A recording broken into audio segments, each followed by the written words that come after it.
ಓಂ ಶ್ರೀ ಗುರುದೇವಾಯ ನಮಃ. ಎಸ್.ಜೆ. ಗುರುಕುಲ ಚಿಕ್ಕಶೆಲ್ಲಿಕೇರಿ. ಈ YouTube channel ಬರ್ತಕ್ಕಂತಹ ಸಕಲ ವಿಡಿಯೋಗಳನ್ನು ನೋಡಿ ಕೇಳಿ ಆನಂದಿಸಿ ಮತ್ತು ಸಬ್ಸ್ಕ್ರೈಬ್ ಮಾಡಿ, ಲೈಕ್ ಮಾಡಿ. ಈ ಒಂದು ಯೂಟ್ಯೂಬನ್ನು ಬೆಳೆಸಿ. ತಾರಕಂ ಆರೂಢ ಶ್ರೀ ಸಿದ್ಧಸ್ಯ ಷಣ್ಮುಖಸ್ಯ ರಾಮನಾಮ ತ್ರಯೈರ್ಭೂತ್ವ ತ್ರಯೋರೇಕಂ ಮೂರ್ತಿ ಗುರು ರಾಮಾರೂಢ ಯತೀಶ್ವರಂ ಶಿಷ್ಯ ಪ್ರಶಿಷ್ಯ ರೂಪೇಣ ಬೋಧಕಂ ಗುರುಮಾಶ್ರಯೇ. ಪ್ರಾತಸ್ಮರಣೀಯ ಸದ್ಗುರುಗಳ ಶ್ರೀ ಚರಣಾರವಿಂದಗಳಿಗೆ ಭಕ್ತಿ ಪ್ರಣಾಮಗಳನ್ನು ಸಮರ್ಪಣೆ ಮಾಡಿ, ಸುಕ್ಷೇತ್ರ ಮೂರ್ನಾಳ ಗ್ರಾಮದಲ್ಲಿ ಪರಿಶೋಧಿಸುತ್ತಿರುವ ರೈತರ ಆರಾಧ್ಯ ಗುರುದೇವತೆಯಾಗಿರುವ ಮಳೆರಾಜೇಂದ್ರ ಮಹಾಸ್ವಾಮೀಜಿಯವರ ದಿವ್ಯ ಚೇತನಕ್ಕೆ ಭಕ್ತಿ ಪ್ರಣಾಮಗಳನ್ನು ಸಮರ್ಪಣೆ ಮಾಡಿ, ಈ ಒಂದು ಕಾರ್ಯಕ್ರಮ ಕಾರಣೀಭೂತರು ಈ ವರ್ಷದ ಒಂದು ಸರದಿಯ ಕಾರ್ಯಕ್ರಮದ ಕರ್ತೃಗಳು ಪರಮ ಪೂಜ್ಯರು ಮೌನೇಶ್ವರ ಮಹಾಸ್ವಾಮಿಗಳಪ್ಪವರ ಶ್ರೀ ಚರಣಾರವಿಂದಗಳಿಗೆ ಭಕ್ತಿ ಪ್ರಣಾಮಗಳನ್ನು ಸಮರ್ಪಣೆ ಮಾಡಿ, ಪರಮ ಪೂಜ್ಯರು ವಾಕ್ಷಿತಿ ಪುರುಷರು ಮಂಜುನಾಥ ಮಹಾಸ್ವಾಮಿಗಳು ಮಹಾಪುರುಷ ಅಪ್ಪಂಗಳವರ ಶ್ರೀ ಚರಣಕ್ಕೂ ಭಕ್ತಿ ಪ್ರಣಾಮಗಳನ್ನು ಸಮರ್ಪಣೆ ಮಾಡಿ, ಈ ಒಂದು ಕಾರ್ಯಕ್ರಮಕ್ಕೆ 2-3 ತಾಸು ನಿಮ್ಮ ಜೊತೆ ಸೇವೆಯನ್ನ ಮಾಡಿರುವ ನಮ್ಮ ಅಖಂಡಾನಂದಜ್ಜವರ ಶ್ರೀ ಚರಣಕ್ಕೂ ಭಕ್ತಿ ಪ್ರಣಾಮಗಳನ್ನ ಸಮರ್ಪಣೆ ಮಾಡಿ, 2-3 ತಾಸುಗಳ ಪರ್ಯಂತರ ಸದ್ಗುರುದೇವರ ಮಳೆರಾಜೇಂದ್ರರ ಆರತಿ ಸೇವೆಯನ್ನ ಮಾಡಿ ವಿಶ್ರಮಿಸಿದ ತಾಯಂದಿರೇ, ಸಹೋದರಿಯರೇ, ನಿಮ್ಮೆಲ್ಲರಿಗೂ ವಂದನೆಗಳನ್ನು ಸಮರ್ಪಣೆ ಮಾಡಿ, ಈ ಕಾರ್ಯಕ್ರಮದಲ್ಲಿ ಪುಣ್ಯ ಅನ್ನುವುದನ್ನು ಹೆಚ್ಚು ಮಾಡಿಕೊಳ್ಳಲು ಆಗಮಿಸಿರುವ ಸುಕ್ಷೇತ್ರ ಗ್ರಾಮದ ಶಿವಶರಣ ಶರಣೀಯರೇ, ಆಜು ಬಾಜು ಗ್ರಾಮದಿಂದ ಆಗಮಿಸಿರ್ತಕ್ಕಂಥ ಎಲ್ಲ ಭಕ್ತಾದಿಗಳಿಗೂ ಭಕ್ತಿ ಪ್ರಣಾಮಗಳನ್ನು ಸಮರ್ಪಣೆ ಮಾಡಿ, ಈ ಒಂದು ಕಾರ್ಯಕ್ರಮಕ್ಕೆ ಪ್ರಸಾದ ಸೇವೆಯನ್ನ ಜಗದೀಶ ಒಡಗನ್ನವರ್ ಈ ಒಂದು ಇವತ್ತ ಮಹಾಪ್ರಸಾದವನ್ನ ಅವರ ಸಹೋದರರು ಇವತ್ತ ಎಲ್ಲ ನಮ್ಮ ಭಕ್ತ ಸ್ತೋಮಕ್ಕೆ ಮಹಾಪ್ರಸಾದವನ್ನ ಕೊಟ್ಟಿದ್ದಾರೆ. ಅವರಿಗೆ ಮಳೆರಾಜೇಂದ್ರ ಪೂಜ್ಯ ಮೌನೇಶ್ವರ ಅಪ್ಪಂಗಳವರ ಕೃಪಾ ಆಶೀರ್ವಾದ, ಆಯುಷ್ಯ, ಆರೋಗ್ಯ, ಭೋಗ ಭಾಗ್ಯಗಳನ್ನು ಅವರಿಗೆ ಕರುಣಾ ಮಾಡ್ಲಿಕ್ಕೆ ಜೋರಾದ ಚಪ್ಪಾಳೆಯೊಂದಿಗೆ ಅವರಿಗೆ ಧನ್ಯವಾದಗಳನ್ನ ಸಮರ್ಪಣೆ ಮಾಡೋಣ. ಅದರಂತೆ ಈ ಒಂದು ಕಾರ್ಯಕ್ರಮದ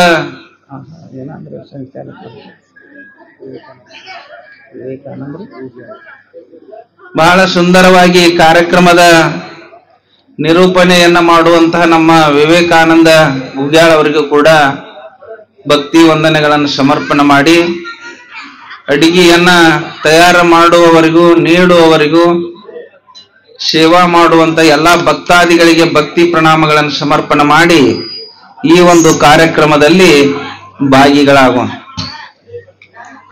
ಪ್ರತಿನಿತ್ಯ ಕೇಳ್ಕೊಂತ ಬಂದಿದ್ದೀರಿ, ಭಕ್ತಿ ಮಾಡ್ರಿ. ಭಕ್ತಿ ಅಂತಕ್ಕಂಥದ್ದು ಏನ್ ಮಾಡ್ತದಂದ್ರೆ ಸುಖಕ್ಕೆ ಕಾರಣ ಆಗ್ಯದ.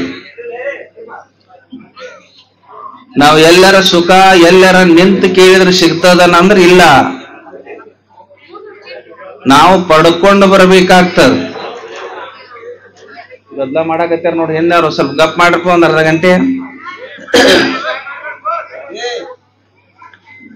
ಮಳೆ ಆದ ನಂತರ ಬಿತ್ತಾಕ್ ಹೋಗಿರ್ತಾರ್ರಿ, ಹೊಲಕ್ ಬಿತ್ತಾಕ್ ಹೋದಾಗ 2 ಕಿಲೋಮೀಟರ್ ಹೊಲ ಇರ್ತಾವ.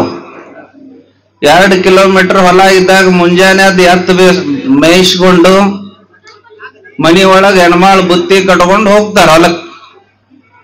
2-3 ತನ ಬಿತ್ತಾರ. ಅಲ್ಲಿ ಬಿತ್ತಿದ ಮ್ಯಾಲೆ ಏನಾಗ್ತದ ಅಂದ್ರೆ ಮಧ್ಯಾಹ್ನದಾಗ ಊಟಕ್ಕೆ ಬಿಡ್ತಾರ 2:30-3 ಗಂಟೆಗ್ರಿ. ಮುಂಜಾನೆ 8ರಿಂದ ಬಿತ್ತಿ ಮದ್ದಿಂದಾಗ 2:30-3 ಊಟಕ್ಕೆ ಕುಂತಾಗ ಬುತ್ತಿ ಬಿಚ್ಚಿದಾಗ ಕಟಗ ರೊಟ್ಟಿ ಖಾರ ಇತ್ತು ಅಂದ್ರ ಅದನ್ನ ಉಣ್ಬೇಕಲ್ಲಿ.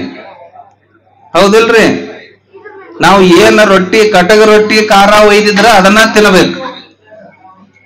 ಹೋಳಿಗೆ ತುಪ್ಪ ಒಯ್ದಿದ್ರಿ ಅಂದ್ರ ಅದನ್ನ ತಿನ್ಬೇಕು. ನೀವು ಕಟಗ ರೊಟ್ಟಿ ಖಾರ ಕಟ್ಕೊಂಡು ಹೋಗಿ ಹೋಳಿಗೆ ತುಪ್ಪ ಬೇಕು ನನಗ ಅಂದ್ರ ಸಿಗಂಗಿಲ್ಲ. ಅಲ್ಲಿ ಸಿಗ್ತದನ್ರಿ? ಸಂಚನ ದುಡಿದ ಮನುಷ್ಯಾಗ ಹೋಳಿಗೆ ತುಪ್ಪ ಬೇಕಂದ್ರ ಸಿಗಂಗಿಲ್ಲ. ಕಟಗ ರೊಟ್ಟಿನೇ ತಿನ್ಬೇಕು. ಮತ್ ನೀವು ಹೋಳಿಗೆ ತುಪ್ಪ ಒಯ್ದಿದ್ರಿ, ನಮಗ್ ಬ್ಯಾಡ್ರಿ ನಾವು ಖಾರ ರೊಟ್ಟಿ ಕೊಡ್ರಿ ಅಂದ್ರ ಅಲ್ಲಿ ಏನ್ ಬುತ್ತಿ ಕಟ್ಕೊಂಡು ಹೋಗಿರ್ತೀರಿ ಅದನ್ನೇ ತಿನ್ಬೇಕಾಗ್ತದ. ಹಂಗೆ ಈ ಮನುಷ್ಯ ಜನ್ಮಕ್ಕೆ ನಾವು ಬಂದಾಗ ತಾಯಿಯ ಗರ್ಭದಿಂದ ಈ ಭೂಮಿಗೆ ಬಂದಾಗ ಕಟ್ಕೊಂಡು ಬಂದೀವ್ರಿ. ಅದಕ್ಕೆ ಆಯುಹು ಕರ್ಮ ವಿತ್ತಂ ವಿದ್ಯಾ ನಿಧನಂ ಪಂಚೈತಾನಪಿ ಸೃಜ್ಯಂತೆ ಗರ್ಭಸ್ಥೈವ ದೇಹಿನಃ. ತಾಯಿಯ ಗರ್ಭದಿಂದ ಈ ಜಗತ್ತಿಗೆ ಬರುವಾಗ ಆಯುಷ್ಯ ನಾವು 1000 ವರ್ಷ ಬದುಕಬೇಕತ್ತೀವ್ರಿ. ಆಯುಷ್ಯ ಎಷ್ಟು ದಿವಸ, ಎಷ್ಟು ವರ್ಷ, ಎಷ್ಟು ತಿಂಗಳ, ಎಷ್ಟು ದಿವಸ, ಎಷ್ಟು ನಿಮಿಷ ಬದುಕಬೇಕು ಅನ್ನುವುದನ್ನು ತಾಯಿ ಗರ್ಭದಾಗಿದ್ದಾಗ ಬರ್ಕೊಂಡು ಬಂದಿರ್ತೀವಿ. ಆಯುಷ್ಯ ಬದಲು ಮಾಡಕ್ ಬರಂಗಿಲ್ಲ. ಆಯುಷ್ಯ ಮತ್ತು ಕರ್ಮ, ಕರ್ಮ ಏನ್ ಮಾಡ್ಬೇಕು ಅನ್ನೋದು ನಾವು ಮೊದಲೇ ಬರ್ಕೊಂಡಿರ್ತೀವಿ. ಏನ್ ನೌಕರಿ ಮಾಡಬೇಕು, ಆಮೇಲೆ ಏನ್ ಇಂಜಿನಿಯರ್ ಆಗಬೇಕು, ಡಾಕ್ಟರ್ ಆಗಬೇಕು, ಸಾಧು ಆಗಬೇಕು, ಮಹಾತ್ಮ ಆಗಬೇಕು ಅನ್ನುವ ಕರ್ಮ ನಾವು ಏನ್ ಆಚರಣೆ ಮಾಡಬೇಕು ಅನ್ನುವುದನ್ನು ತಾಯಿ ಗರ್ಭದೊಳಗಿದ್ದಾನೆ ಬರ್ಕೊಂಡು ಬಂದಿರ್ತೀವಿ. ಅಲ್ಲಿ ಬರ್ಕೊಂಡು ಬಂದದ್ದ ನಾವು ಅನುಭವಿಸ್ಬೇಕೇ ವಿನಃ ಬೇರೆ ಸಿಗುವುದಿಲ್ಲ. ಈಗ ನಿಮ್ಮ ಮಗನ ನೀವು ಡಾಕ್ಟರ್ ಓದಿಸ್ಬೇಕಂತೀರಿ, MBBS ಮಾಡ್ಬೇಕು, ಡಾಕ್ಟರ್ನ ಮಾಡ್ಬೇಕಂತಿರ್ತೀರಿ, MBBS ಓದಿಸಿ. ಹೌದಿಲ್ರಿ? MBBS ಓದಿಸಿ ಡಾಕ್ಟರ್ನ ಮಾಡ್ಬೇಕಂತ ನಿಮ್ಮ ಸಂಕಲ್ಪ ಇದ್ರೂ ಕೂಡ ದೇವರ ಸಂಕಲ್ಪ ಸುಳ್ಳು ಮಾಡಕ್ ಬರಂಗಿಲ್ಲ. ನೀವೆಲ್ಲ 1 ಕೋಟಿ MBBS ಹಚ್ಚಿರಿ, ಅವನ ಹಣೆ ಬರದ ರೋಗಿ ಅಂತ ಬರದ್ರ ನೀವೇನ್ ಮಾಡೋರು? ಹೌದಿಲ್ರಿ? MBBS ಡಾಕ್ಟರ್ ಮಾಡಿಸ್ಬೇಕಂತೀರಿ, ಅವನ್ ಹಣೆ ಬರದ ರೋಗಿ ಬೆಡ್ ಮೇಲೆ ಮಲ್ಕೋದ್ ಬರ್ದಿದ್ರ ತಪ್ಪಿಸ್ಲಿಕ್ಕೆ ಬರಂಗಿಲ್ಲ. ಇಂಜಿನಿಯರ್ ಮಾಡ್ಬೇಕಂತೀರಿ, ತಿಂಗಳ 1-2-3 ಲಕ್ಷ ಪಗಾರ ತಗೊಂಡ್ಬರ್ಲಿ, ಗೌರ್ಮೆಂಟ್ ಇಂಜಿನಿಯರ್ ಆಗ್ಲಿ ಅಂತ ನೀವು ಓದಿಸಬಹುದು. ಆದ್ರೆ ಅವನ ಹಣೆಯ ಬರದಲ್ಲಿ ಕಾರ್ಮಿಕ ಅಂತ ಬರೆದ್ರೆ ನೀವೇನ್ ಮಾಡೋರು? ನಿಮ್ಮ ಬರಹ ದೊಡ್ಡದಲ್ಲ, ಅವ ಬರ್ಕೊಂಡು ಬಂದದ್ದು ಸತ್ಯದ. ಮಾನ್ಯೊಬ್ಬಲ್ಲಿ ನಾವು ಅವ್ರ ತಂದೆ CPI ರೀ, ಅಟ್ಲೀಸ್ಟ್ ಇವನು ಪೊಲೀಸ್ನರ PSIನರ ಮಾಡೋನು ಅಂತಿದ್ದ.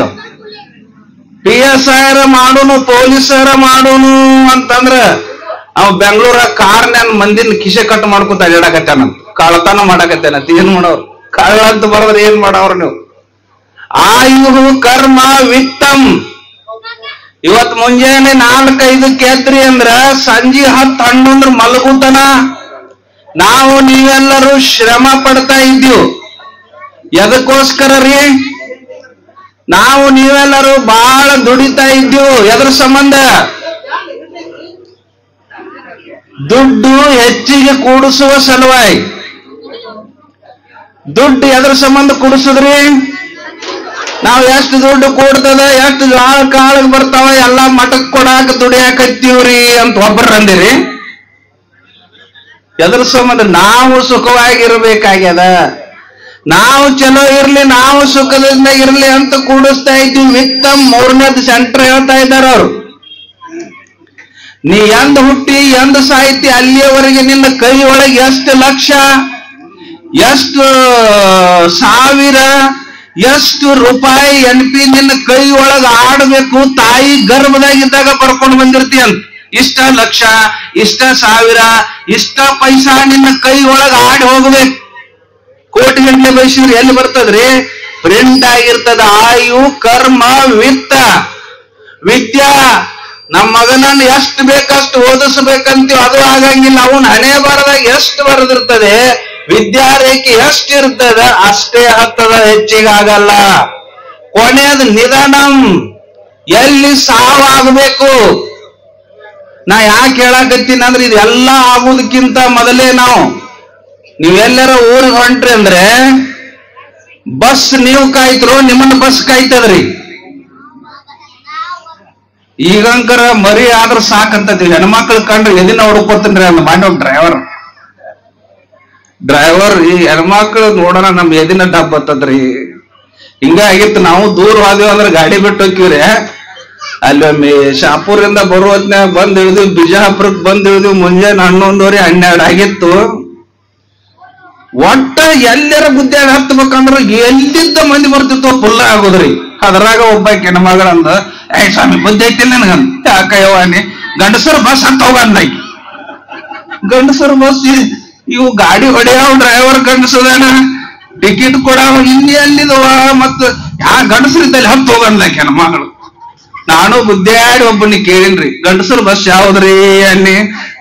ಸಾಹೇಬ್ರ ಗುರುಗಳ ಇನ್ನ 4 ವರ್ಷ ಗಂಡಸರು ಬಸ್ ನೀವು ಹುಡುಕ್ಯಾಡ್ಕೊತ ಕೂತ್ರು ಊರ ಮುಟ್ಟಂಗಿಲ್ಲ ಅಂತ. ಹೌದು. ಹಂಗ ನಾವು ಏನಾಗ್ಬೇಕಂದ್ರ ಬಸ್ ಅನ್ನ ನಾವು ಕಾಯ್ತಿದ್ದೀವಿ ವಿನಃ ನಮ್ಮನ್ನ ಬಸ್ ಕಾಯಂಗಿಲ್ಲ. ಹಂಗ ಸಾವು ನಮ್ಮನ್ನ ಕಾಯ್ತದ, ಅದನ್ನ ನಮಗ್ ಕಾಯಕ್ ಆಗಂಗಿಲ್ಲ. ಅದು ಬರುವುದರೊಳಗಾಗಿ ನಮ್ಮ ಕರ್ತವ್ಯವನ್ನು ಮಾಡ್ಕೊಂತಾರ. ನಿಧಾನಂ. ಸಾವು ಎಲ್ಲಿ ಆಗ್ಬೇಕನ್ನೋದು ನಮ್ಮ ಮನೆ ಬರದಾಗ ಬರ್ಕೊಂಡು ಬಂದಿರ್ತೀವಂತ. ಕೋಟ್ಯಾಧೀಶರು ಇರ್ತಾನ, ಎಲ್ಲ ಮನೆ ಒಳಗ ಪ್ರಾಣ ಹೋಗ್ಬೇಕಲ್ರಿ, ಪುಣ್ಯ ಬರ್ತದ. ತಗೊಂಡ್ ಹೋಗ್ರಿ ಅನ್ಕೊಡದ ದಾರ್ಯಾಗ ಹೋಗಿ ಬಾಗಲಕೋಟೆ 2 ಕಿಲೋಮೀಟರ್ ಲಕ್ಕಲೆ ಪ್ರಾಣ ಹೋತ್ರಿ, ಅಲ್ಲೇ ಬರ್ತದ. ಏನ್ ಮಾಡಕ್ ಆಗ್ತದ? ಎಲ್ಲಿ ಸಾಯ್ಬೇಕನ್ನೋದು ಸಹಿತ ನಮ್ಮ ಹಣೆ ಬರದಾಗ ಬರ್ಕೊಂಡು ಬಂದಿರ್ತೀವಿ. ಅದಕ್ಕ ನಾವು ಬಡ್ಕೊಳ್ಳೋದು ಬೇಡ, ಭಗವಂತನ ಸ್ಮರಣೆ ಮಾಡ್ರಿ, ಮುಂದಿನ ಜನ್ಮಕ್ಕೆ ಬುದ್ಧಿ ಆಗ್ತದ. ಅದನ್ನ ಬಿಟ್ರೆ ಬೇರೆ ಏನು ಮಾಡ್ಬೇಡ್ರಿ. ಒಬ್ಬ ಮಹಾರಾಜ ಮಹಾರಾಜ ಆನಿ ಅಂಬಾರಿ ಮೇಲೆ ಬಂದು ಒಬ್ಬ ಭಿಕ್ಷಾ ಬೇಡಕತ್ತಿದ್ ಭಿಕ್ಷುಕನ ಮುಂದೆ ಹೇಳಿದ್ರಿ. ಭಿಕ್ಷುಕನ ಮುಂದೆ ಹೇಳಿದ ತಕ್ಷಣ ಅವ ಅಂದ, ಮಹಾರಾಜ ದೇವರು ದೊಡ್ಡವ, ನಾ ದೊಡ್ಡವ. ಈಗ ನಿಮ್ಮ ಮುಂದೆ ಮುಖ್ಯಮಂತ್ರಿ ಬಂದು ದೇವರು ದೊಡ್ಡವ ನಾ ದೊಡ್ಡವ ಅಂದ್ರೆ ಏನ್ ಹೇಳ್ತೀರಿ? ದೇವ್ರ ಬಾಯಾಗ ಮಣ್ಣೋಗಿಲಿ, ಎಲ್ಲಿ ಇತ್ತು ಏನೋ ಯಪ್ಪ ನೀನ ದೊಡ್ಡವ ಅಂದ ತಕ್ಷಣ 10 ಲಕ್ಷ ಶಂಕ್ಷನ್ ಮಾಡಿದ್ರೆ ಮುಗದೆ ಹೋದ್. ಹೌದಿಲ್ರಿ? ಹಂಗ ಅವ್ರ ರಾಜ ಬಂದ್ ಹೇಳ್ತಾನ, ದೇವ್ರು ದೊಡ್ಡವು ನಾ ದೊಡ್ಡವು ಅಂದ ಭಿಕ್ಷುಕನ್ ಮುಂದ್ರಿ. ಭಿಕ್ಷುಕ್ ಅಂದ, ಆ ದೇವ್ರ ಇದ್ರ ನನಗ್ಯಾಕೆ ಬೇಡ್ಕೊಂಡ್ ತಿನ್ನೋದು ಬರ್ತಿತ್ತು ಯಪ್ಪ, ದಿನ 1 ರೂಪಾಯಿ 2 ರೂಪಾಯಿ, ದೇವ್ರ ಮುಖ ನೋಡಿಲ್ಲ, ನೀನೇ ದೊಡ್ಡವ ಅಂದ್ರ. ಆಯ್ತಪ್ಪ, ಒಳ್ಳೇದಾಯ್ತು. ಮುಂದಕ್ಕ ಹೋದ ಒಬ್ಬ ಮಹಾತ್ಮ, ಒಬ್ಬ ಸಜ್ಜನ, ಒಬ್ಬ ಸಂತ ಗಿಡದ ಬಡ್ಡ್ಯಾಗ ಜಪ ಮಾಡ್ಕೊಂತ ಕುಂತಿದ್ರಿ. ಜಪ ಮಾಡ್ಕೊಂತ ಕುಂತಿದ್ದ ಒಬ್ಬ ಮಹಾತ್ಮ ಅಲ್ಲಿ ಹೋಗಿ ಕೇಳಿದವ, ಈ ದೇಶದ ಮಹಾರಾಜ ಬಂದಿನೋ, ನಾ ದೊಡ್ಡವ ದೇವ್ರು ದೊಡ್ಡವ ಅಂದ್ರ. ಅವ ಏನ್ ಅನ್ಬೇಕ್ರಿ? ಒಬ್ಬ ಮಹಾತ್ಮ, ನೀ ಯಾವ ಪಡ್ಪೋಷನ್ ನಿನ್ನ ತಗೊಂಡು ಏನ್ ಮಾಡ್ಲು? ರಾಜ ನಿನ್ನ ತಗೊಂಡು ನಾ ಏನ್ ಮಾಡ್ಲಿ? ನೀ ಹಂಗ ದೊಡ್ಡವಕ್ಕೆ? ಜಗತ್ತಿಗೆ ಅಖಿಲಾಂಡ ಕೋಟಿ ಬ್ರಹ್ಮಾಂಡ ನಾಯಕ ಪರಮಾತ್ಮ, ಅಣುರೇನು ತೃಣಕಾಷ್ಟಗಳಲ್ಲಿ ಭಗವಂತ ವ್ಯಾಪಕದನ, ಎಲ್ಲಾ ಜೀವಿಗಳಿಗೆ ಅನ್ನ ಪೂರೈಸುವ ಪರಮಾತ್ಮದನ, ದೇವರು ದೊಡ್ಡವ ಅಂದ್ರ. ರಾಜ ಹೆಂಗಾಗಿರ್ಬಾರ್ದ್ರಿ? ಸೋಮ್ ಹೋದ, ಅರಮನೆಗೆ ಹೋದ. ಅರಮನೆಗೆ ಹೋಗಿ 2 ಸೇವಕರನ್ನು ಕರೆದ. ಒಂದು ಕುಂಬಳಕಾಯಿ ತಗೊಂಡು ಅದನ್ನ ಹೋಲ್ ತೆಗೆದು ಅದ್ರೊಳಗಿಂದ ಎಲ್ಲಾ ತೆಗೆದು ಅದ್ರೊಳಗೆ ಬಂಗಾರ, ಬೆಳ್ಳಿ, ಮುತ್ತು, ರತ್ನಗಳನ್ನು ತುಂಬಿ ಪ್ಯಾಕ್ ಮಾಡಿ ಒಂದು ಕುಂಬಳಕಾಯಿಯನ್ನು ಸಜ್ಜು ಮಾಡಿದ. ಒಂದು ಪುಟ್ಟಿ ತಗೊಂಡು ಅದ್ರಾಗ ಒಂದು ಪುಟ್ಟಿಯಾಗ ಹೂ ತುಂಬಿದ. 2 ತಗೊಂಡು ಹೇಳ್ತಾನ, ಭಿಕ್ಷುಕನಲ್ಲ ಒಯ್ದವಗಿ ಕುಂಬಳಕಾಯಿಯನ್ನು ಕೊಡು. ದೇವ್ರ ದೊಡ್ಡವಂತನ, ದೇವ್ರ ಪೂಜೆ ಮಾಡ್ಕೊತ ಕುಂದ್ರಲಿ. ಆ ಮಹಾತ್ಮ ಅದನಲ್ಲ, ಅವ ಒಂದು ಪುಟ್ಟಿ ಹೂಗಳನ್ನು ಕೊಡು ಅಂದ. ಅದೇ ಪ್ರಕಾರ ತಗೊಂಡು ಬಂದ್ರಿ. ತಗೊಂಡು ಬಂದ್ ಹೇಳಿದ, ಈ ದೇಶದ ರಾಜ ಮಹಾರಾಜ ಕೊಟ್ಟನ್ರಿ, ಮಹಾತ್ಮರ ತೋರಿದನ ಒಂದು ಪುಟ್ಟಿ ಹೂವ. ಸಂತೋಷ ಆಯ್ತು. ಅವ್ನ ಗಿಡಕ್ಕೆ ಹೋಗಿ ಅಲ್ಲಿ ಹೋಗಿ ಹೂ ಹರ್ಕೊಂಡ್ ಬರ್ತಿದ್ನಪ್ಪ, ನನ್ನ ದೇವರ ಪೂಜೆಗೆ ಇಷ್ಟು ಹೂ ಕೊಟ್ಟಾನ, ಸಂತೋಷ ಆಯ್ತ್ರಿ. ಅವ್ನು ಆಚೆ ಕಡೆ ಹೋಗಿ ಆ ಭಿಕ್ಷುಕಿಗೆ ಹೇಳಿದ, ನೀವು ಮಹಾರಾಜ ದೊಡ್ಡವ ಅಂದಿರಿ, ದೇವರಿಗಿಂತ ಮಹಾರಾಜ ನನ್ನ ದೊಡ್ಡವ್ರು ಮಾಡಿರಿ, ಈ ಕುಂಬಳಕಾಯಿ ನಿಮಗ್ ಕೊಟ್ಟಾನ ಅನ್ಕೊಡ್ದ. ಅವ್ ಭಿಕ್ಷುಕ ಹನಿ ಹನಿ ಬಡ್ಕೊಂಡವ್. ಒಬ್ಬ ಮಹಾರಾಜರಿಗೆ ನಾನ್ ದೊಡ್ಡವ ಅಂದಿದ್ನಿ, ಈ ಸುಡುಗಾಡು ಒಂದು ಕುಂಬಳಕಾಯಿ ಕೊಟ್ಟಾನ, ಏನ್ ತಗೊಂಡ್ ಹಣಿಗೆ ಬಡ್ಕೊಳ್ಳೆ ಇದನ್ನ? ಏನೋ ಒಂದಿಟ್ಟು ಬೆಳ್ಳಿ ಬಂಗಾರ ಮುತ್ತು ರತ್ನ ಏನಾದ್ರೂ ಜೋಳ ಕಾಳ ಕೊಟ್ಟಿದ್ರೆ ನಾ ಸುಖದಿಂದ ಇರ್ತಿದ್ನಿ, ಈ ಕುಂಬಳಕಾಯಿ ತಗೊಂಡ್ ಏನ್ ಮಾಡ್ಲಿ ಅಂತೇಳಿ ಸುಮ್ಮ ಮಗ್ಲಿಟ್ಕೊಂಡ. ಇನ್ನು ಸಂಜೆ ಮುಂದೆ ಎಲ್ಲರೂ ಒಗದು ಹೋಗ್ಬೇಕಂತೇಳಿ ತಗೊಂಡು ಬಂದ. ಬರಗೊಡದ ಹೂವಿನ ಹೆಣ್ಮಗಳಿದ್ದಳು, ಹೂ ಮಾರಾಕತ್ತಿದ್ಲಿ ಹೆಣ್ಮಗ. ಆ ಹೂವಿನ ಹೆಣ್ಮಗಳಿಗೆ ಆ ಕುಂಬಳಕಾಯಿ ಕೊಟ್ಟ. ಹೂವಿನ ಹೆಣ್ಮಗಳಿಗೆ ಕುಂಬಳಕಾಯಿ ಕೊಟ್ಟ. ಕುಂಬಳಕಾಯಿ ಕೊಡೋಣ ಹಾಕಿ ಅಂದಪ್ಪ, ತಗೋ ಇಂತ ಕುಂಬಳಕಾಯಿ ಕೊಟ್ಟಿ ಅಂತೇಳಿ ಒಂದ್ 2 ರೂಪಾಯಿ ಕೊಟ್ಟಳ್ರಿ ಭಿಕ್ಷುಕನಿಗೆ. ಆ ಮಹಾತ್ಮ ಏನ್ ಮಾಡಿದ ಅಂದ್ರೆ, ಏನು ಒಂದು ಪುಟ್ಟಿ ಹೂ ಇದ್ದಲ್ರಿ, ಏನ್ ಮಾಡ್ಬೇಕು, ಒಂದ್ 10-20 ಹೂಗಳನ್ನು ಏರಿಸಿದ. ಸುಮ್ಮನೆ ಹಾಳಾಗಿ ಹೋಗ್ತಾವು, ಆ ಮಾರು ಹೆಣ್ಮಗಳಿಗೆ ಕೊಟ್ರ ಪುಣ್ಯ ಬರ್ತದಂತ ಅವ ಅರ್ಧ ಪುಟ್ಟಿ ಹೂ ತಂದ ಆ ಹೆಣ್ಮಗಳಿಗೆ ಕೊಟ್ರಿ.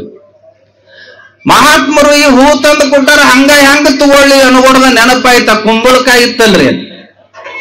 ಅಜ್ಜ ಅವ್ರ, ನಿಮ್ದು ಮಠ ಅದ, 100 ಭಕ್ತರು ಬರ್ತಾರ, ಪಲ್ಯಕ್ಕೆ ಉಪಯೋಗ ಆಗ್ತದ, 4 ಮಂದಿ ಉಂತಾರ, ಈ ಕುಂಬಳಕಾಯಿ ನಿಮ್ಮ ಮಠಕ್ಕೆ ಒಯ್ಯಿರಿ ಅಂತೇಳಿ ಆ ಮಹಾತ್ಮನಿಗೆ ಕೊಟ್ರ.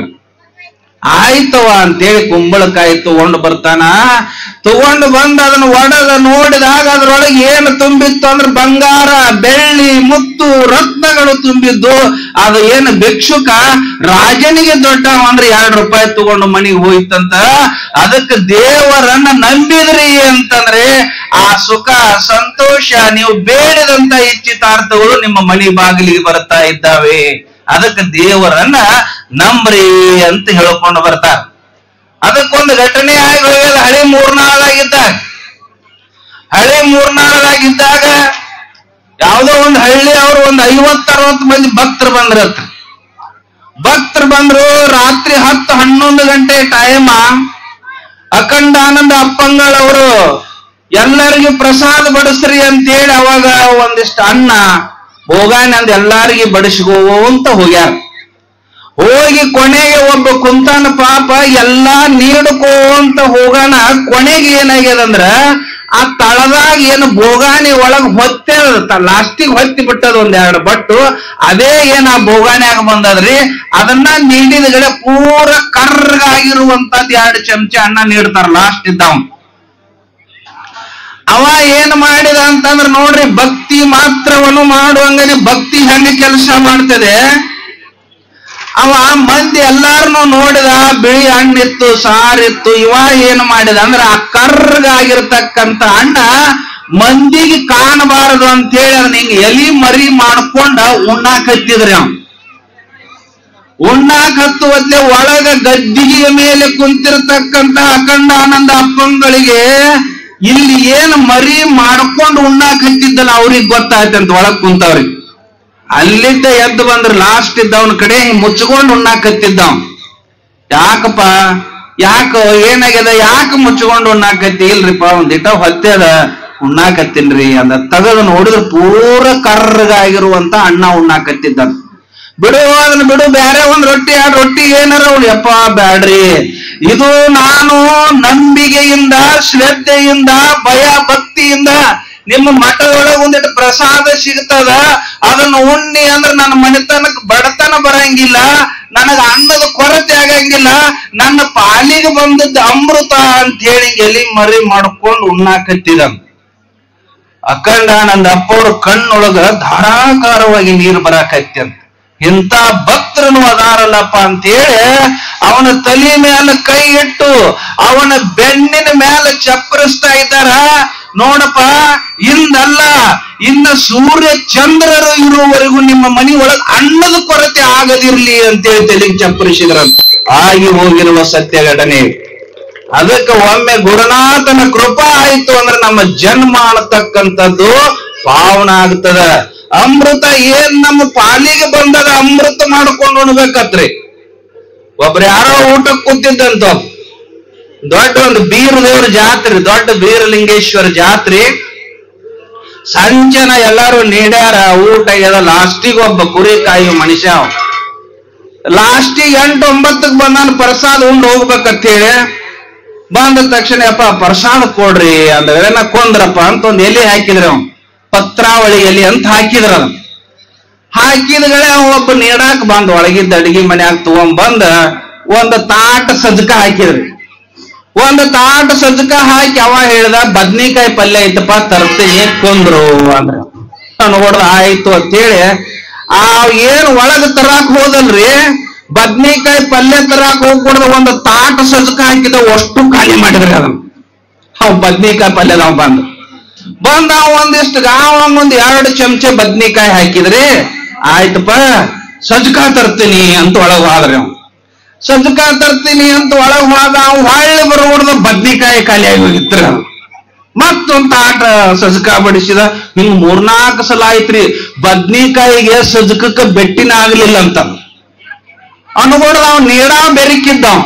ಹಿಂಗ್ ಮಾಡಾಕತ್ತಿ ಅಂದ ಮ್ಯಾಲ ಎಡ್ಡೂ ಕೂಡ ತರ್ತೀನಿ ಅಂತೇಳಿ ಒಂದ್ ಕೈಯಾಗ ಬದ್ನಿಕಾಯಿದು ಒಂದ್ ಕಡೆ ಸಜ್ಜಕದ್ದು 2 ತಗೊಂಡ ಬಂದ್ರಿ. ಅವ್ ಬರೋಬರ್ದ 1-2 ನಿಮಿಷ ಲೇಟ್ ಆಯ್ತಂತ್ರಿ. ಲೇಟ್ ಆಗಾನ ಅವ್ ಮುಂದ್ ನೋಡಿದ, ಮುಂದ್ ಎಲಿನ ಇದ್ದಿದ್ದಿಲ್ರಿ. ಅದು ಅನ್ಕೊಡ್ದ. ಅವಂದ ಏನಪ್ಪ ಮುಂದ್ ನಿನ್ನ ಊಟಕ್ಕ ಪತ್ರಾವಳಿ ಎಲಿ ಹಾಕಿದ್ನಿ, ಸಜ್ಜಕ ಬದ್ನಿಕಾಯಿ 2 ತರಾಕ್ ಹೋಗಿದ್ನಿ, ಈ ಮುಂದ್ ಪತ್ರಾವಳಿ ಎಲಿ ಎಲ್ಲಿ ಹೋಗ್ಯದ ಅಂದ.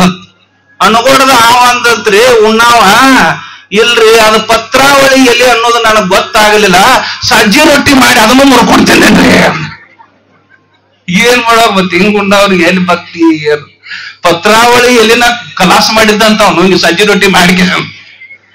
ಹಿಂಗಲ್ಲ, ಭಗವಂತನ ಭಕ್ತಿ ಇರ್ತದ. ಕೇವಲ ಊಟಕ್ಕಾಗಿ ಬದುಕುವುದಲ್ಲ, ಆ ಭಗವಂತನ ಪ್ರಸಾದದ ಮೇಲೆ ಭಕ್ತಿ ಇಟ್ರ ಅಂದ್ರ ನಮ್ಮ ಜನ್ಮ ಅಂತಕ್ಕಂಥದ್ದು ಪಾವನ ಆಗಿ ಹೋಗ್ತದ.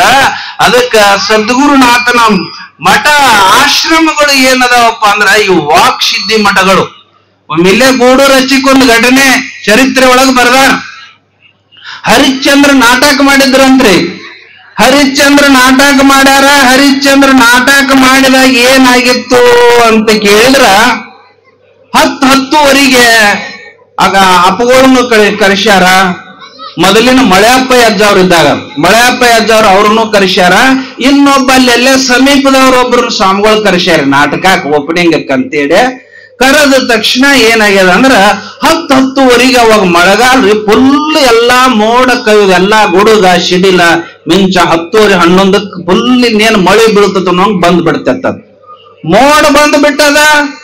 ಬಂದ ತಕ್ಷಣ ಅವಾಗ ಎಲ್ಲಾ ಯುವಕರು ಹುಡುಗರು ಹಿರಿಯರು ಏನಪ್ಪಾ ಇಷ್ಟು ಖರ್ಚು ಮಾಡಿ ವರ್ಷಕ್ಕೊಮ್ಮೆ ಏನಿದು ಮಳೆ ಬಿತ್ತಂದ್ರೆ ಎಲ್ಲಾ ಕೆಲಸ ಕೆಟ್ಟ ಹೋಗ್ತದ ಅಂದ ತಕ್ಷಣ ಅದ್ರಾಗ ಒಬ್ರ ಅಂದ್ರತ್ರಿ, ಆಚೆಗಡೆ ಸ್ವಾಮಿಗಳು ಬಂದಾರಲ್ಲೋ, ಆ ಸ್ವಾಮಿಗಳಿಗೆ ಹೇಳು ಈ ಮಳೆ ನಿಂದ್ರಸಂತ ಹೇಳು ಅನ್ನುವತ್ಲೆ ಆ ಸ್ವಾಮಿಗಳು ಮಳಿ ಮಾಲಕ್ ನಾಲು, ನನಗೇನಾರ ಜ್ಞಾನ ಕೇಳ್ರಿ, ಶಾಸ್ತ್ರ ಕೇಳ್ರಿ, ಪುರಾಣ ಕೇಳ್ರಿ, ಹೇಳ್ತೀನಿ.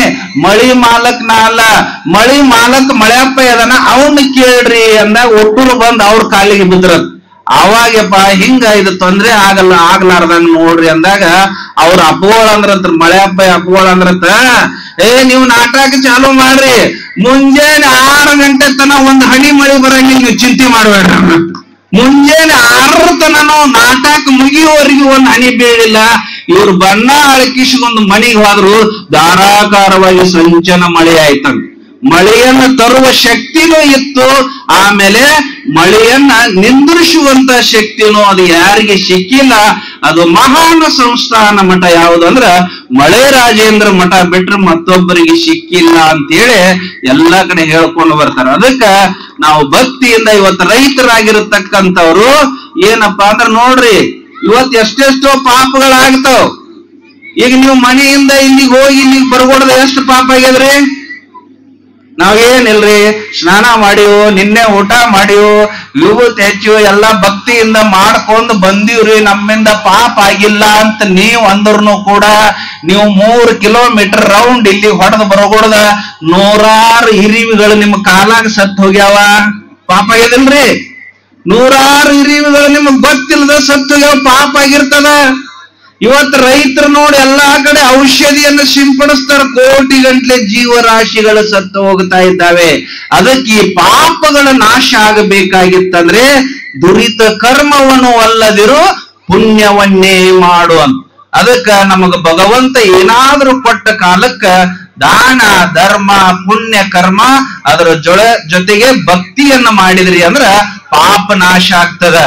ಒಬ್ಬ ದೊಡ್ಡ ಸಾಹುಕಾರ ಇದ್ದತ್ರಿ, ನೋಡ್ರಿ ಹೆಂಗದ ಸಂಸಾರಿಗಳಲ್ಲಿ ಹೆಂಗದ ಅಂದ್ರ ದೊಡ್ಡ ಸಂಸ್ಕಾರ ಇದ್ದ. ಒಬ್ಬನ ಮಗ ಇದ್ರಿ, ಒಬ್ಬನ ಮಗ ಇದ್ದ 10-12 ವರ್ಷದ ಹುಡುಗ. ಅವ ಅಂದ, ಯಪ್ಪ ನಾ ಸೈಕಲ್ ಹೊಡಿತೀನಿ ಅಂದ. ನಾ ಮಗ ವಯಸ್ಸಿಗೆ ಬಂದಾನ, 10-12 ವರ್ಷದ ಹುಡುಗ ಸೈಕಲ್ ಹೊಡಿತಾನ ಅಂದಗಡೆ ತಂದಿ ಕಾರ್ ತಗೊಂಡು ಬಾಗಲಕೋಟೆಗೆ ಹೋದ್ರಿ. ಬಾಗಲಕೋಟೆಗೆ ಹೋಗಿ ಒಂದು 7-8 ಸಾವಿರ ರೂಪಾಯಿ ಕೊಟ್ಟು ಒಂದು ಸೈಕಲ್ ತಗೊಂಡ. ಕಾರ್ನ್ಯಾಗ ಇಟ್ಕೊಂಡ್ ಬಂದು ಮಗಗ್ ಕೊಟ್ರಿ. ಮಗ ಹತ್ಕೊಂಡು ಹೋದ.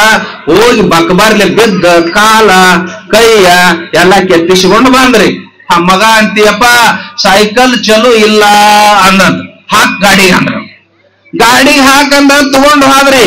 ಅಂಗಡಿ ಮಾಲಕಿಗೆ ಅದಕ್ ಕೊಟ್ಟಿವ, ನಿನ್ನೆ 2 ಸಾವಿರ ತಗೊಂಡಿ, ಚಲೋ ಸೈಕಲ್ ಕೊಡು, ನಮ್ ಹುಡುಗ ಕಾಲ್ ಕೆತ್ತಿಸ್ಕೊಂಡದ, 1-2 ಹಲ್ಲು ಮುರಿದವ, ಬುದ್ಧಿ ಅದ. ನಾನು ಅವ ಅಂಗಡಿ ಮಾಲಕ್ ಅಂದ, ನೋಡ್ರಿ ಸೈಕಲ್ ಹೆಂಗೈತಿ ನೋಡಣ ಅನ್ನೋದ್ಲೆಲ್ಲ ಚಕ್ರ ಎಲ್ಲ ಲೈನ್ ಅವೆಲ್ಲ ಚೈನ ಎಲ್ಲ ನೋಡಿದ ಕರೆಕ್ಟ್ ಇತ್ರಿ. ಅದು ಅವ ಅಂದ ಸೈಕಲ್ ಬರಬ್ಬರಿ ಐತ್ರಿ ಅನ್ನ ಅನ್ಕೊಡ್ದ. ಅವ್ ಸಾವುಕಾರ ಅಂದ ಸೈಕಲ್ ಬರಬ್ಬರಿ ಐತಿ ಅಂದ. ಅಂಗಡಿ ಅವ ಅಂದಗಡೆನ ಆ ಅಂಗಡಿ ಮಾಲಕ್ ಏನಂದ್ರಿ, ಮತ್ತ ನೋಡ್ರಿ ನಮ್ ಹುಡುಗಿ ಬಿದ್ದು ಬಂದೈತಿ ಅನ್ನುವತ್ಲಿ ಅವ ಅಂಗಡಿ ಮಾಲಕ್ ಅಂದ, ಅವ್ ನೋಡ್ರಿ ನಿಮ್ ಊರಾಗ ತೆಗ್ಗದವನ್ ರೋಡ್ ತೆಗ್ಗಿದ್ರು ಬಿದ್ದಿರ್ಬೇಕು. ಟಾರ್ ರೋಡ್ ಆಗ್ಯದ್ರಿ, ಅಗದಿ ಫಸ್ಟ್ ಕ್ಲಾಸ್ ರೋಡ್ ಅದ ಅಂದೇಳಿ ಅವ್ ಅಂಗಡಿ ಮಾಲಕ್ ಅಂದ, ರೋಡ್ನು ಚಲೋ ಅದ, ಸೈಕಲ್ನು ಚಲೋ ಅದ, ಮತ್ ಬಿದ್ದು ಬಂದಾನ ಅಂದ ತಕ್ಷಣ ನಿಮ್ಮ ಮಗಗ ಸೈಕಲ್ ಬ್ಯಾಲೆನ್ಸ್ ಗೊತ್ತೈತಲ್ರಿ ಅನ್ನ. ಹೌದಿಲ್ರಿ, ಸೈಕಲ್ ಬ್ಯಾಲೆನ್ಸ್ ಗೊತ್ತದನ ಅಂದಗಡೆ ಅದನ್ನೊಂದು 200 ರೂಪಾಯಿ ಕೊಟ್ಟು ಬಿಡ್ರಿ ಅನ್ನ. ಅಂಗಡಿ ಬ್ಯಾಲೆನ್ಸ್ ಅಂಗಡಿಯಾಗ ಸಿಗ್ತದ್ರಿ, ಸೈಕಲ್ ಬ್ಯಾಲೆನ್ಸ್ ಅಂಗಡಿಯಾಗ ಸಿಗ್ತದ, ನಾವ ಹಿಡಿಬೇಕು ಅದನ್ನ. ನಾವ ಹಿಡಿಬೇಕು. ಹಂಗ ಸಂಸಾರದಾಗ ಒಂದು ಬ್ಯಾಲೆನ್ಸ್ ಐತ್ರಿ. ಸಂಸಾರದಾಗ ಒಂದು ಏನ್ ಬ್ಯಾಲೆನ್ಸ್ ಐತ್ರಿ? 2 ಪರಡಿಗಳದಾವ, 2 ತಕ್ಕಡಿಗೆ 2 ಪರಡಿಗಳು ಇರ್ತಾವ. ಬ್ಯಾಲೆನ್ಸ್ ಹಚ್ಬೇಕು, ಬ್ಯಾಲೆನ್ಸ್. ಒಂದು ತಕ್ಕಡಿ ಒಳಗ ನಿಮ್ದು ಹೆಂಡತಿ ಮಕ್ಕಳು ಬಂದು ಬಳಗ ಹಚ್ಚಿರಿ ಒಂದು ಕಡೆ ಕುಲ್ಲಾ ಬಿಟ್ರಿ ಅಂದ್ರೆ ಅದು ತಳಗೆ ಇಳಿತದ, ಇದು ಮ್ಯಾಲ ಹೋಗಿರ್ತದ, ಬ್ಯಾಲೆನ್ಸ್ ತಪ್ತದ, ದುಃಖಗಳು ಬರ್ತಾವ. ಒಂದು ಕಡೆ ನಿಮ್ ಹೆಂಡತಿ ಮಕ್ಕಳು ಹಚ್ಚ್ರಿ, ಬಂಧು ಬಳಗ ಒಂದು ಕಡೆ ಹಚ್ಚ್ರಿ, ಇನ್ನೊಂದು ಕಡೆ ತಂದೆ ತಾಯಿ ಗುರು ಬಂಧುಗಳನ್ನ ಹಚ್ಚ್ರಿ. Level ಆಗ್ಬೇಕದ balance. ನಾವ ದುಡಿತೀವಿ ನಾವ ತಿಂತೀವಿ ಅಂದ್ರೆ ಅದಕ್ಕೆ ತಾಕಡಿ ಏರ್ಪೇರ್ ಆಗ್ತದ, ದುಃಖಗಳು ಬರ್ತಾವ. ಒಂದು ಕಡೆ ನೀವು ಹೆಂಡತಿ ಮಕ್ಕಳು ಬಂಧು ಬಳಗ ಹಚ್ಚ್ರಿ, ಒಂದು ಪರಡಿ ಒಳಗ ಗುರುಗಳು ತಂದೆ ತಾಯಿ ಈ ಧರ್ಮವನ್ನು ಒಂದು ಕಡೆ ಹಚ್ಚ್ರಿ, ನಿಮ್ಮ ಸಂಸಾರ ಲೇವಲ್ ಆಯ್ತು ಅಂದ್ರೆ ನಿಮಗ್ ದುಃಖಗಳು ನಿಮ್ಮ ಸಮೀಪ ಬರಂಗಿಲ್ಲ. ಇರ್ಲಿಲ್ಲ ಅಂದ್ರೆ ಏನಾಗ್ತದಂದ್ರೆ ದುಃಖಗಳು ಬರ್ತಾವ. ಅದಕ್ಕೆ ದುಃಖದೊಳಗ ಭಗವಂತನ ನೆನೆಬಾರ್ದಂತ ಅದಕ್ಕ ಹೇಳ್ಕೊಂಡು ಬರ್ತಾರ ಅವ್ರು. ದುಃಖದಲ್ಲಿ ನೆನೆವರು ದೇವನ, ಸುಖದಲ್ಲಿ ಮರೆವರು ಈ ಜನ. ಸುಖದಲ್ಲಿ ದೇವನ ನೆನೆದೊಡೆ ದುಃಖವು ಹಾಗೆ ಬಂದೀತು ಕಬೀರ, ದುಃಖವು ಹಾಗೆ ಬಂದೀತು.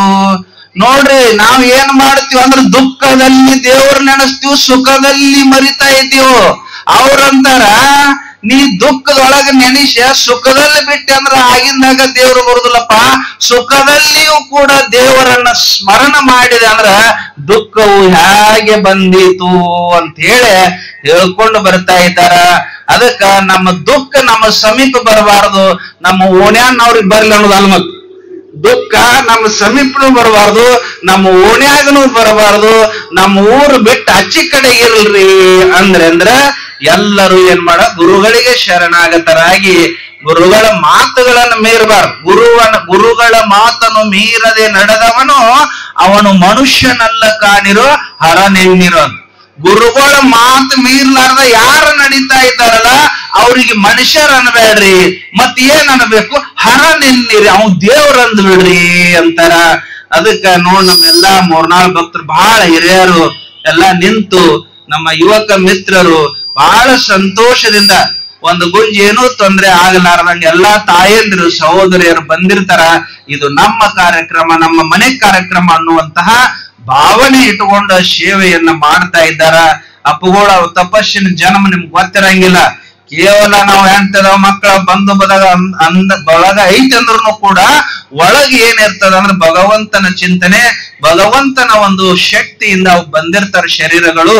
ಅದು ಏನು ಗುರಿ ಅಂದ್ರ ಯಾವ ದುಃಖದಲ್ಲಿ ಬಿದ್ದಾವ, ಯಾರ ನನ್ನನ್ನೇ ನಂಬಿ ಬರ್ತಾರಲ್ಲ ಅವ್ರ ಉದ್ಧಾರ ಮಾಡೋದು ನಮ್ಮ ಕರ್ತವ್ಯ ಅಂತೇಳಿ ಸೇವೆಯನ್ನ ಮಾಡ್ತಾ ಇದ್ದಾರ. ಅದಕ್ಕೆ ಪ್ರತಿ ವರ್ಷನೂ ನಾವು ಏನ ಮಾಡ್ತೀವಿ ಅದಕ್ಕಿಂತಲೂ ಒಂದು ಗುಂಜಿ ನೀವು ಹೆಚ್ಚಿಗೆ ಮಾಡಿದ್ರ ಅಂದ್ರ ಗುರುವಿನ ಪ್ರೀತಿ ಒಮ್ಮೆ ಹೃದಯದಿಂದ ಒಮ್ಮೆ ಎರಡೂ ಕೈಯಿಂದ ನಿಮ್ಗೆ ಆಶೀರ್ವಾದ ಮಾಡಿದ್ರ ಆ ಊರೇ ಬಂಗಾರ ಆಗಿ ಹೋಗ್ತದ. ಆ ಮಣಿಗಳೇ ಏನಾಗ್ತಂದ್ರ ಬಂಗಾರ ಆಗಿ ಹೋಗ್ತಾ ಇದ್ದಾವ. ಸಮಯ ಬಾಳ ಆಗ್ಯದ. ಅದಕ್ಕೆ ಪುರಾಣಿಕರ ಕೈಯ ಮೈಕ್ ಕೊಡಬಾರ್ದಂತ್ರಿ. ಹೆಣ್ಮಕ್ಳನ್ನ ಅರ್ಬಿ ಅಂಗಡಿಯಾಗ ಬಿಡಬಾರದು, ಇವ್ರನ್ನ ಈ ಎಮ್ಮಿ ನೀರಾಗ ಬಿಡಬಾರ್ದಂತ್ರಿ ಬ್ಯಾಸಿದಿಂದ. ಇವ್ ಮೂರು ಯಾವ ಟೈಮ್ ಕೊಂಡು ಬರ್ತಾವ ಗೊತ್ತಿಲ್ಲ. ನಮ್ಮ ಕೈಯಾಗ ಮೈಕ್ ಕೊಟ್ರಿ ಅಂದ್ರೆ ಬಗೆ ಹರಿದು ಹೋಗ್ತು. ಈ ಹೆಣ್ಮಕ್ಳನ್ನ ನೀವು ಅರಿವಿ ಅಂಗಡಿಯಾಗ ಬಿಡ್ರಿ, ಮುಂಜಾನೆ 10 ಗಂಟೆಗೆ ಬಿಡ್ರಿ. ಒಂದು ದೊಡ್ಡ ಅಂಗಡಿಯಾಗ ಒಯ್ದು ಸಂಚನ ತಿರುಗಿ ತಿರುಗಿ ತಿರುಗಿ ದಾಳಿ ಹೊಳ್ಳಿ ಮಷೀನ್ ಬೇಕರು ಇವ್ರು ತಗೋದು ಒಂದು ಸೀರಿ ಅವ್ರಿಗೆ ಹಂಗಾರಿ. ಎಮ್ಮಿ ನೀರಾಗಿ ಬಿಟ್ರ ಅದು ಹೊಳೆ ಬರಂಗಿಲ್ಲ, ಯಾವಾಗ ಬರ್ತಾವ. ಪುರಾಣಿಕರು ಮೈಕ್ ಕೊಟ್ರೆ ಹಿಂಗೆ ಆಗ್ತದಂತ. ಅದಕ್ಕೆ ಅವು ಎಲ್ಲಿ ಹೋಗಿ ಹತ್ತಾವ ಗೊತ್ತಿಲ್ಲ. ಅದಕ್ಕೆ ಗುರುಗಳು ಏನೋ 4-6 ಸದ್ಗುರುವಿನ ಬಗ್ಗೆ ಮಾತನಾಡ್ಲಿ, ಸೇವೆ ಆಗ್ಲಿ ಅನ್ನುವಂತ ವಿಚಾರದಿಂದ ಕರೆಸಿ ಸೇವಾ ಮಾಡ್ಲಿಕ್ಕೆ ಅನುಕೂಲ ಮಾಡಿ ಕೊಟ್ಟಿದ್ದಾರೆ. ಈ 4 ಮಾತುಗಳನ್ನು ಗುರುಗಳ ಅಪ್ಪ ಅವ್ರ ಪಾದಕ್ಕೆ ಅರ್ಪಿಸ್ತಾ ಇದ್ದೇನೆ. ಓಂ ತತ್ಸತ್ ಪರಬ್ರಹ್ಮಣ್ಯ ನಮಃ.